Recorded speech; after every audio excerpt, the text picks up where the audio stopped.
నమస్కారం. ఈరోజు మన ఆంధ్రప్రదేశ్ రాష్ట్ర ప్రభుత్వం ప్రవేశపెట్టినటువంటి బడ్జెట్ చాలా చక్కగా ఉంది.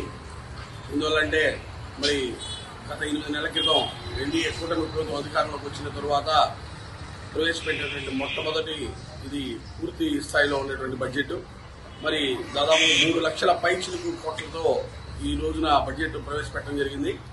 మరి ఈ యొక్క బడ్జెట్లో ముఖ్యంగా వ్యవసాయ రంగానికి కానీ అదేవిధంగా వైద్య రంగానికి కూడా ప్రాధాన్యత కల్పించడం కూడా శుభసూచకం. మరి ముఖ్యంగా మున్సిపాలిటీ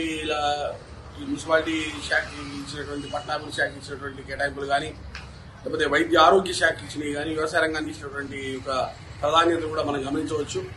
అదేవిధంగా ఈ 3 కాకుండానే కేంద్ర ప్రభుత్వ సహకారంతో ఈరోజు మన గౌరవ ఆర్థిక శాఖ మంత్రులు కూడా చెప్పారు, మేము గత ప్రభుత్వం ఈ రాజధాని నిర్మాణాన్ని ఆపివేసి 3 రాజధానులన్నీ మేము డబ్బులు పెట్టలేమని చెప్పిందని చెప్పారు. అలానే ఈ రోజు బడ్జెట్ నుంచి ₹1 కూడా మేము అమరావతికి కేటాయించకపోయినా కేంద్ర ప్రభుత్వ సహకారంతో నరేంద్ర మోడీ గారి యొక్క సహకారంతో ఈ రోజున 40,000 కోట్ల రూపాయల వర్కులు అక్కడ జరుగుతూ ఉన్నాయని చెప్పి కూడా గౌరవ ఆర్థిక మంత్రి గారు కూడా తెలియజేశారు.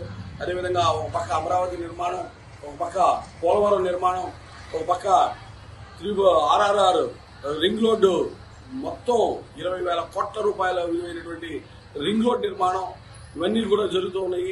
ఇవన్నీ కూడా కేంద్ర ప్రభుత్వ సహకారంతో రాష్ట్ర ప్రభుత్వం సమన్వయంతో జరుగుతున్నటువంటి పనులు. అదేవిధంగా రైల్వేలు తీసుకున్నా కూడా అన్ని రంగాల్లో కూడా అభివృద్ధి సాధిస్తున్నామని చెప్పుకొచ్చారు. మరి నిజంగా అమరావతి నిర్మాణం జరుగుతూ RRR రింగ్ రోడ్డు పూర్తి చేసుకుని పోలవరాన్ని కానీ మనం పూర్తి చేసుకున్న తర్వాత అలానే మన గౌరవ ప్రధానమంత్రి గారు వచ్చి ఇక్కడ మన రాష్ట్రంలో 3 లక్షల కోట్ల రూపాయల పెట్టుబడులతో అనేక రకాలైనటువంటి వాటికి శంకుస్థాపన కూడా చేసి వెళ్లారు. అదేవిధంగా మనకి రైల్వే జోన్ కూడా శంకుస్థాపన చేసి రైల్వే జోన్ కూడా జరుగుతూ ఉంది. ఒక పక్క హైవేలు నిర్మాణం జరుగుతున్నాయి. రైల్వేస్ కేవలం ఒక ఆంధ్రప్రదేశ్ రాష్ట్రంలోనే 80,000 కోట్ల రూపాయల రైల్వే వర్కులు జరుగుతున్నాయి. అలా అన్ని వైపుల నుంచి కూడా బ్రహ్మాండమైనటువంటి అభివృద్ధి జరుగుతుంది. గత 5 ఏళ్లలో జరిగినటువంటి అభివృద్ధి కూడా ఇప్పుడు మొత్తం అభివృద్ధి అంతా కూడా ప్రారంభమైంది. ఖచ్చితంగా ఈ రోజు ప్రవేశపెట్టినటువంటి బడ్జెట్ వీటన్నిటికీ తోడ్పాటు అందించేటువంటి విధంగా ఉందని తెలియజేస్తూ మరి పూర్తిగా సహకరిస్తున్నటువంటి కేంద్ర ప్రభుత్వానికి కూడా నరేంద్ర మోడీ గారికి ధన్యవాదాలు తెలియజేస్తూ ఈ రోజు ప్రవేశపెట్టినటువంటి బడ్జెట్ చాలా చక్కగా ఉందని చెప్పి తెలియజేస్తూ చేసినటువంటి శాశ్వత బడ్జెట్ ఇది. దాదాపు సంవత్సరాల తర్వాత శాశ్వత బడ్జెట్ ను ప్రవేశపెట్టినటువంటి రోజు ఇది. అది ఒక్కడి ముఖ్యమంత్రి గారు ఇచ్చినటువంటి ఘనత ఈ రాష్ట్రంలో. అయితే ఇందులో ప్రధానంగా అంశాలను చెప్పుకోదలుచుకుంటే విద్యకు, వైద్యకు, వ్యవసాయ రంగానికి అత్యధికంగా నిధులు మంజూరు చేశారు. అసలు ఆశ్చర్యకర విషయం మరొకటి ఏంటంటే అన్ని పాఠశాలలలో విద్యుత్ సౌకర్యాన్ని కలిగించడం, సంక్షేమ పథకాలకు కూడా చాలా ఫండ్స్ 1000 కోట్లు మంజూరు చేసినారంటే ఏ ప్రభుత్వం చేయలేనటువంటి ఈ దేశంలో సాహసోపేతమైనటువంటి బడ్జెట్ గా ఇది నేను చెప్పదలుచుకున్నాను. ఈ బడ్జెట్ కింది స్థాయి దగ్గర నుంచి మధ్య తరగతి దగ్గర నుంచి పెద్ద తరగతి వరకు ఉన్నటువంటి ప్రజలకు అన్ని రకాల ఆర్థికాభివృద్ధికి, సంక్షేమానికి తోడ్పడుతుంది అనేది ఒక ప్రధాన అంశంగా నాకు అనిపిస్తా ఉంది. బడ్జెట్ ఈ శాశ్వత బడ్జెట్ కు ఈ రకంగా రూపకల్పన చేసినటువంటి ఆర్థిక మంత్రి, అలాగే ముఖ్యమంత్రి శ్రీ పవన్ కళ్యాణ్ గారికి, అలాగే ఈ మన రాష్ట్రంలో రాష్ట్ర క్యాపిటల్ లేనటువంటి ఈ రాష్ట్రానికి సుమారు 6,000 కోట్లకు పైగా మంజూరు చేసి ఈ రాష్ట్ర నిర్మాణంలో ఈ ప్రభుత్వం తోడ్పడుతుందంటే నిజంగా ఆశ్చర్యకర విషయము. ఇది రాబో తరాలకు ఒక ఐకాన్ క్యాపిటల్ సిటీగా తయారయ్యేటువంటి అమరావతి అని నేను ఊహిస్తా ఉన్నా.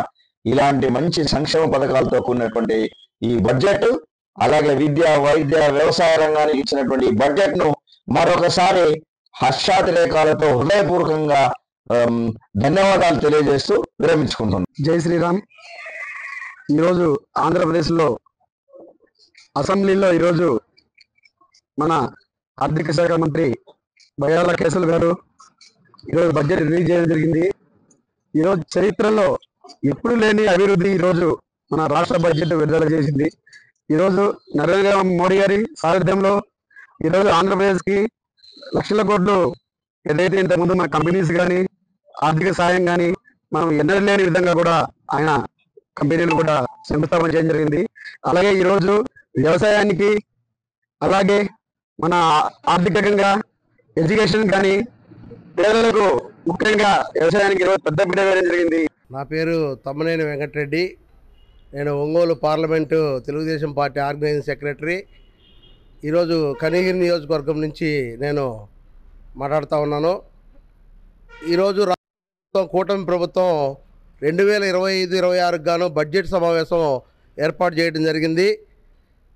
మన జాతీయ అధ్యక్షులు గౌరవ ముఖ్యమంత్రి వర్యులు నారా చంద్రబాబు నాయుడు గారి ఆధ్వర్యంలో మన ఆర్థిక శాఖ మంత్రులు పయ్యావుల కేశవ్ గారు ఈరోజు ఆర్థిక బడ్జెట్ని ఏర్పాటు చేయడం జరిగింది. అందులో భాగంగా 3,22,325 కోట్ల రూపాయలు బడ్జెట్కి గాను స్టేట్ సంవత్సరం పాటుకి ఈ వార్షిక బడ్జెట్ ఏర్పాటు చేయడం జరిగింది. అందులో భాగంగా ఎస్టీలకైతేనేమి, ఎస్సీ, బీసీలకి, అదేవిధంగా వికలాంగులకి, వృద్ధులకి, ప్రతి ఒక్కరికి కూడా అందరికి కూడా ఈ సంక్షేమం ఏర్పాటు చేసే విధంగా ఈ బడ్జెట్ ఏర్పాటు చేయడం జరిగింది. అంతేకాకుండా ప్రభుత్వ పాఠశాలలకి ఈరోజు ఉచిత విద్యుత్ ఏర్పాటు చేయడం కూడా జరిగింది. ఈరోజు పురపాలక సంఘానికి 13,000 కోట్లు, అదేవిధంగా రాష్ట్రంలో ఉన్నటువంటి పంచాయతీరాజ్ వ్యవస్థకు 18,000 కోట్లు కేటాయించడం జరిగింది. అంటే గతంలో ఉన్న ప్రభుత్వానికి ఇప్పటికి తేడా ఏంటంటే వాళ్ళు ఓన్లీ సంక్షేమ పథకాలకే కొన్ని డబ్బులు కేటాయించడం జరిగింది తప్ప అభివృద్ధికి ఎక్కడ కూడా కేటాయించలేదు. ఈరోజు మన కూటమి ప్రభుత్వం ఈ రాష్ట్ర ప్రభుత్వంలో రాష్ట్రంలో ఉన్నటువంటి అన్ని రకాల ప్రజలందరికీ కూడా సంక్షేమం ఏర్పాటు చేసే విధంగా, అన్ని కులాలు కలిసే విధంగా ఈరోజు బడ్జెట్ ఏర్పాటు చేయడం చాలా సంతోషదాయకరంగా నేను ఈరోజు తెలియజేస్తా ఉన్నాను. అంతేకాకుండా రాష్ట్రంలో ఉన్నటువంటి అమరావతికి దాదాపు 6,000 కోట్లు ఏర్పాటు చేయటం, సెంట్రల్ గవర్నమెంట్ నిధులతోటి 40,000 కోట్ల రూపాయలతోటి ఈరోజు సంక్షేమం కార్యక్రమాలు జరుగుతూ ఉన్నాయి. అదేవిధంగా పోలవరం, వెనుకబడినటువంటి పోలవరానికి కూడా సెంట్రల్ నుంచి నరేంద్ర మోడీ గారితో మాట్లాడి నారా చంద్రబాబు నాయుడు గారు మన రాష్ట్రానికి బడ్జెట్ కూడా తీసుకురావటం ఎంతో సంతోషదాయకరం. ఈ విధంగా రాష్ట్ర ప్రభుత్వంలో ఉన్నటువంటి పరిపాలనని, సంక్షేమము, అదేవిధంగా అభివృద్ధి రెండూ కూడా 2 రైలు పట్టాలలాగా ఈరోజు కూటమి ప్రభుత్వం చంద్రబాబు నాయుడు గారి ఆధ్వర్యంలో, అదేవిధంగా జనసేన ఆధ్వర్యం పవన్ కళ్యాణ్ గారి ఆధ్వర్యంలో ఈరోజు బీజేపీ ఆధ్వర్యంలో కూడా తీసుకొని పోతున్నారని చెప్పి ఈ సందర్భంగా తెలియజేస్తున్నాం. ఆంధ్రప్రదేశ్ ప్రభుత్వ బడ్జెట్ నారా చంద్రబాబు గారి నాయకత్వంలో ఎన్డీఏ గవర్నమెంట్లో ప్రజా సంక్షేమానికి, రైతు సంక్షేమానికి ప్రతిబింబించే విధంగా బీసీలకి పెద్దపీట వేసే విధంగా బడ్జెట్ ఉండటం అనేది చాలా హర్షణీయం. ఈ రోజున 18,000 కోట్ల రూపాయలు జనరల్ శాఖకి కేటాయించటము, అదేవిధంగా 9,000 కోట్ల రూపాయలు మన పోలవరం ప్రాజెక్టుకి కేటాయించటం, పోలవరం పూర్తయితేనే వెలుగొండ ప్రాజెక్టు పూర్తవుతుందనే కార్యక్రమాన్ని ముందుకు తీసుకొని పోయే విధంగా కేంద్ర సహకారం పూర్తిగా ఉన్నప్పటికీ కూడా పోలవరం ప్రాజెక్టును త్వరితగతిన పూర్తి చేయాలనే ఉద్దేశంతో ఈ రోజున 8,000 కోట్ల రూపాయలు కేటాయించడం, తల్లికి వందనం పథకం కింద 9,000 కోట్ల రూపాయలు ప్రకటించడం, విద్యాశాఖకి, అదేవిధంగా విద్యకి, అదేవిధంగా జనరల్ వనరులకి, బీసీలకి ఏ విధంగా అని చెప్పి ఈ రోజున ఆంధ్రప్రదేశ్ ప్రభుత్వ బడ్జెట్ తెలియజేస్తూ ఉంది. దీనికి ప్రజా సంక్షేమమే, అభివృద్ధి సంక్షేమమే ధ్యేయంగా నారా చంద్రబాబు నాయుడుకి ప్రవేశపెట్టిన బడ్జెట్ని మేమందరం హర్షిస్తూ,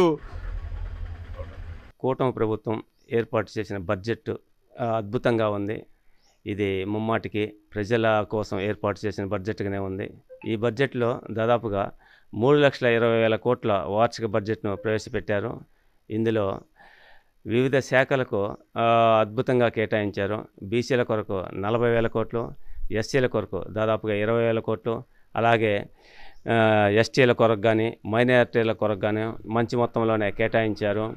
అలాగే వివిధ ప్రభుత్వ శాఖలు అలా జనరల్గా వచ్చేరకు ఒక్కసారి కట్ చేసుకో, విద్యాశాఖకు కానీ, వైద్య శాఖకు కానీ, అలాగే R&Bకి కానీ, ఇరిగేషన్ శాఖలకు కానీ, జల వనరులకు కానీ, ఈ శాఖలన్నిటికి కూడా మంచి మొత్తంలో కేటాయించారు. అలాగే పోలవరం ప్రాజెక్టు కొరకు కానీ ఈరోజు ప్రతి రోడ్డు గ్రామాన ఏ రోడ్లు అయితే మరుగున పడి ఉన్నాయో వాటన్నిటిని మళ్ళా అభివృద్ధిలోకి తీసుకొచ్చారు. ఆ రోడ్లలో ప్రజలు బాగా ప్రయాణం చేయడానికి అనుకూలంగా తయారు చేస్తున్నారు. అది ప్రజెంట్ ఉన్న ఈ కూటమి ప్రభుత్వానికి సాధ్యమైంది. గత ప్రభుత్వం ఏంటంటే కేవలం లబ్ధిదారులకు డైరెక్ట్గా వాళ్ళ అకౌంట్లో డబ్బులు చేర్చాము, ఇదే గొప్పగా చెప్పుకుంటూ అమౌంట్ మొత్తము లబ్ధిదారులకు ఇవ్వటము, ఇంకా మధ్యలో ఏ శాఖలో లేనట్టు, ఏ ప్రభుత్వ రంగ వ్యవస్థలో లేనట్లు ఆ విధంగా చేశారు. అందువల్లనే రోడ్లు కానీ, జలవనరులు కానీ, అలాగే విద్యా వ్యవస్థలు కానీ అన్నీ కుంటిపడ్డవి. ప్రభుత్వం ప్రజెంట్ చేస్తున్న విధానం చాలా బాగుంది. ఇది ప్రజల కొరకు ప్రజలు ఏర్పాటు చేసుకున్న ప్రభుత్వం. దీన్ని ముమ్మాటికి అభినందించాల్సిందే. మరిన్ని వీడియోస్ కోసం ఛానల్ ని సబ్స్క్రైబ్ చేయండి. లేటెస్ట్ అప్డేట్స్ కోసం వాట్సాప్ ఛానల్ ని ఫాలో అవ్వండి. ఆ లింక్ డిస్క్రిప్షన్ లో ఉంది.